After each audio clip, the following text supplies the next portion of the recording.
Hey guys, what's up? Welcome back here to today's edition of Advanced Bass Fishing, and really appreciate you guys checking out today's video and spending some time with me. And today, guys, I wanted to have just a conversation with y'all about fishing line. Talk a little bit about types of fishing line, applications for different type of line, pound tests, different type of pound tests. Just have a good little overall discussion on what you need to know about fishing line, because it's a little complex, man. There's a lot of different fishing line options out there. And knowing what type of line to use in terms of like monofilament or fluorocarbon or braid in relationship to the technique that you're fishing has a lot to do with generating strikes, because you really have to understand the best size of line and type of line for every different lure category, because they all perform differently with different type of lines. So we'll get into that in today's video. Also, guys, I will link my I do use Seaguar fishing line for everything. I got these Seaguar Invizx fluorocarbon line and their smackdown braids. So I'll put my Seaguar link and my Tackle Warehouse link in the description of this video. If you guys need some line after this video, it's a good way to support the channel and get some good line by using that link there. So much appreciated with that. Okay, it's like now we have more options than ever. Back when I started fishing out, all we had was monofilament line. There was braided line back then, but it was called Dacron line, and nobody used it for bass fishing. It was just for catfishing and stuff like that. But my evolution as far as fishing line, from what I have seen in the industry and my own use, is when I started out, there was, it was monofilament line, and it came in, this was back in the late 70s. It came in clear blue fluorescent and clear and green, but most people use the clear blue fluorescent. That was the most common one. And then there was a trend where people started using green monofilament line, because it was a lot lower visibility in the water. And pretty much this stayed like this up until about the mid-90s. It wasn't until like the mid-90s when the fluorocarbon braid first started coming onto the scene. And actually, I'll tell you a little backstory about the fluorocarbon. It was really brought to the attention of anglers by an angler here in Missouri named Jim Akins. A lot of you guys may have heard of the Akins finesse jig. It was real popular back in the 90s, but Jim Akins started using this Seaguar fluorocarbon, which nobody had ever heard of it back then, and the fluorocarbon was a lot smaller diameter and more invisible than mono.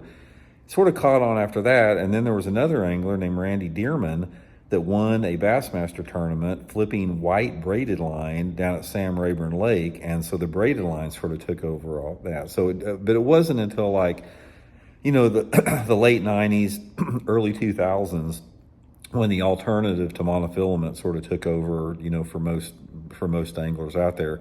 And I used, a mix of the both. It's like I used a mix of mono, fluorocarbon, and braid on and off, for starting probably about in the mid to late 90s, and then gradually transformed into what I do now that I want to talk about. So let's talk about the three categories as far as what you need to use: monofilament, braid, and fluorocarbon. Now, first, let's talk about mono. Mono still has a bunch of applications. I mean, I fish monofilament line on my topwaters most all the time, because monofilament line on a topwater, the line does not sink like fluorocarbon, so it's the best line to use on topwater.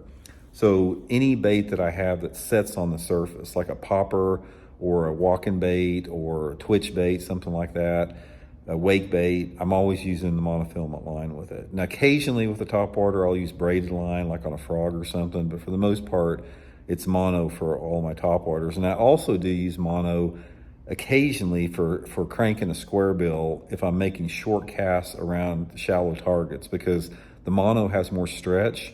And if I'm fishing a power bait, like a crankbait or something, or even a spinnerbait sometimes, on a short line where I don't have a lot of distance between me and the bait, sometimes it helps to have that little bit of extra stretch, and I'll go to monofilament. Those are about the only applications. Fluorocarbon, it probably represents over 90% of my line use throughout the year. I do use that Seaguar and Invizx fluorocarbon. If you guys are wanting to get some good fluorocarbon, guys, that's my favorite. Seaguar makes a lot of different, type of fluorocarbon, but that's my preference, the one they make there in the yellow spool that's in the thumbnail of this video. And it pretty much takes care about everything. I do all of my pitching and flipping with fluorocarbon line, unless I'm pushing super thick stuff. We'll talk about with braid in a second. All my pitching and flipping, casting worms, casting finesse jigs, casting football head jigs. I do fish most of my crankbaits on fluorocarbon line. I fish all my jerk baits on fluorocarbon, Alabama rigs, swim baits, glide baits, all of my finesse stuff like shaky heads and Ed rigs, drop shots, all that type of stuff. 90% of my bass fishing is with fluorocarbon line. And then the braided line, Seaguar makes a braid called the Stealth braid. And the only time I really use braid is like, if I'm fishing matted vegetation, like with a frog or a toad, something like that. Occasionally I'll throw a buzz bait on it, like if it's a heavy 1/2 ounce or 3/4 ounce buzz bait. And then if I'm flipping and pitching matted vegetation, like matted hyacinths, real thick reeds, super, super, super thick cover, then I will use braid for flipping. I don't like to use braid for flipping because of its visibility, but sometimes the cover is so thick that you have to use it. And one of the things I do with braid is I use that stealth gray. Seaguar makes that stealth gray, braided line, and it's pretty invisible in the water. So that's a little bit about, the line types that I use. Now excuse me. Now the line test you use is also super critical. And when you're talking about the line test and the type of test line to use, there's a lot to it. It's a pretty detailed conversation in bass fishing, because when you're talking about the line test that you're using, you're dealing with not only the breaking strength of the line, but you're also dealing with the diameter of the line. And all those have an impact, because diameter, it can alter, different type of actions that you have on a lure. Say for example, if you're fishing a shaky head, if you try to put a shaky head worm with an 1/8 or 16th ounce sinker on 20-pound test fluorocarbon, it's just not going to perform well. And then if you try to fish a deep diving crankbait on 6-pound test fluorocarbon, it's not going to perform well. So what you have to do is you have to balance each lure category with the size of line you're using in correlation with the water clarity and the type of cover that you're fishing. What you're wanting to do is in my estimation, what I try to do, I try to use the heaviest line that I can get by with that does not impede the action of the lure or the number of strikes that I get.